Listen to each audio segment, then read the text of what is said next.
জাকাত এটি অত্যন্ত গুরুত্বপূর্ণ আমল, আর্থিক আমল।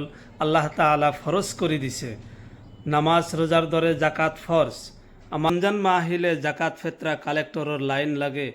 আনফালে আমাৰ দোকানদাৰ ভাইসকলে বা বিজনেছমেন সকলে মন খুলি তেখেতসকলে ৰমজান মাহত দান কৰে। ব্যৱসায়িক মালৰ ওপৰত বা বিজনেছৰ ওপৰত জাকাত ফৰজ হয়।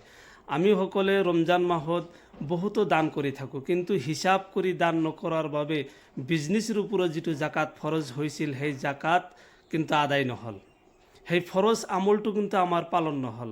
সেয়ে আমি প্ৰতিজন ব্যক্তিয়ে আমাৰ নিকটস্থ যিসকল উলামায়ে কেৰাম আছে তেখেতসকলৰ লগত যোগাযোগ কৰি আমি যদি বিজনেছৰ ওপৰত কেনেকৈ জাকাত বাহিৰ কৰিব লাগে সেইখিনি হিচাপ কৰি যদি সেই জাকাতটো আমি বাহিৰ কৰি থ'ব পাৰোঁ, তেন্তে গোটেই মাহ আমি দান কৰিলে আমাৰ জাকাতো আদায় হ'ল, আমাৰ দানো কৰা হ'ল।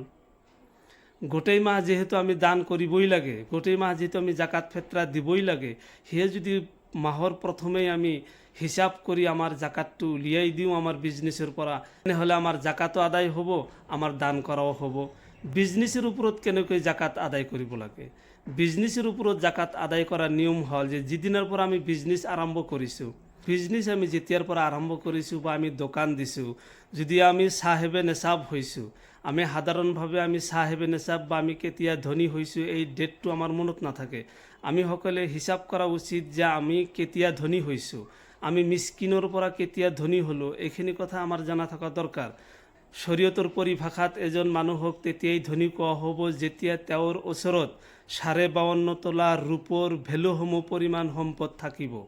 52.5 তোলা ৰূপৰ ভেলুসমূহ পৰিমাণ সম্পদ বৰ্তমান সময়ত কিমান?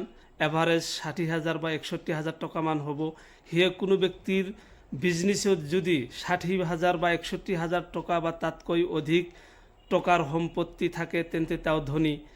তেখেতে ধনী হৈছে সেই দিনৰ পৰা পূৰ্ণ 1 বছৰ পাৰ হোৱাৰ পিছত তেওঁৰ বিজনেছৰ ওপৰত তেওঁ হিচাপ কৰিব।